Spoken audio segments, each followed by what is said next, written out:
Hey everyone, and welcome to the Like a Dragon episode 4 through 6 review.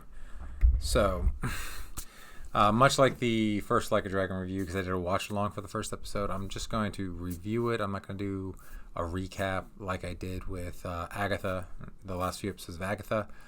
So I'm just going to kind of quick points, short review, something just in case you were thinking about watching it. So, overall, as a show, I feel it would have worked better without the time jumps. As I said in my last review, we did a lot of jumps from 1995 to 2005.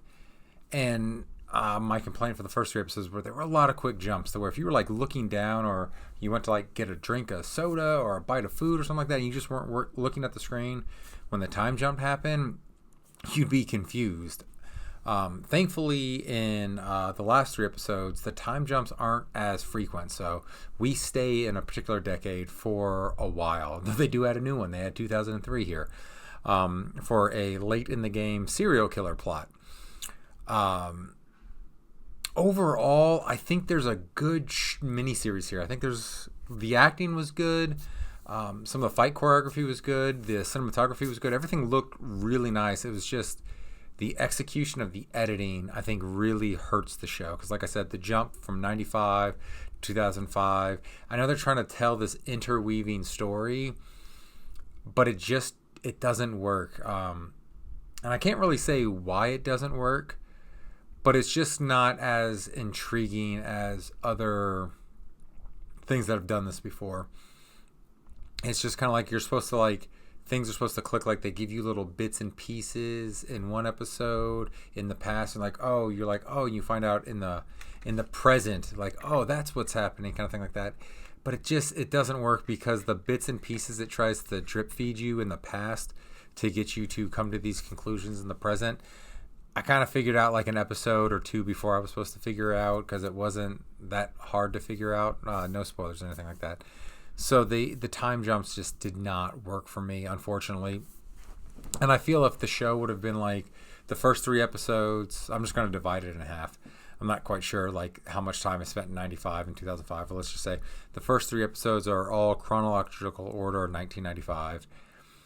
And then maybe we get a brief at the end of one of the 95 episodes, or the start of the 2005 episodes. We get that little, it's a very small window into 2003 that we get, and then we start the 2005 part with Kiru getting out of prison.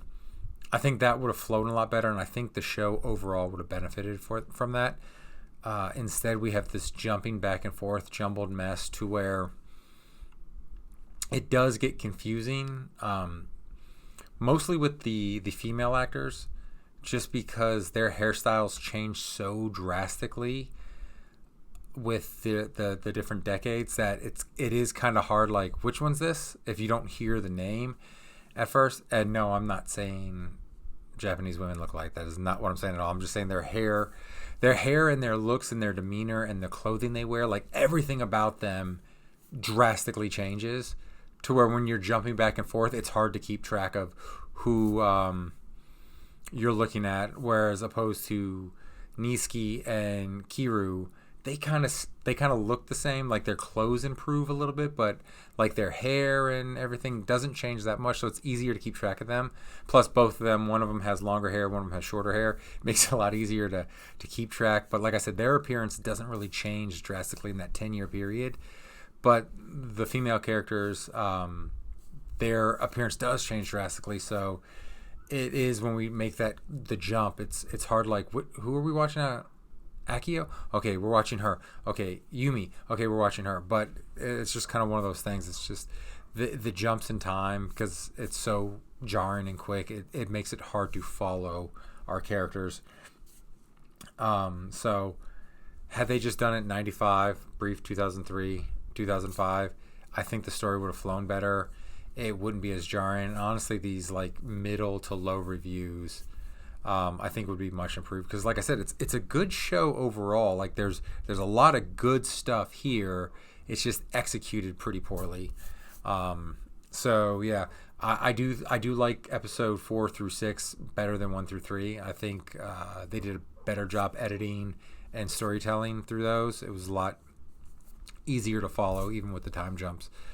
So for episode 4 through 6, I'm going to give it a 6.5.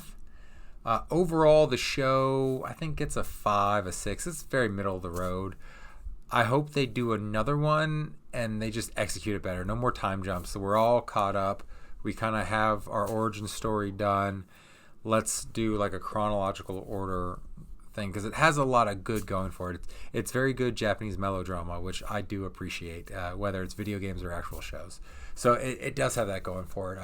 I just think the chronological skips that it has just don't work in its favor. And I think if they were to fix that for a second miniseries and just go in chronological order, I think it would definitely benefit the show and do much better.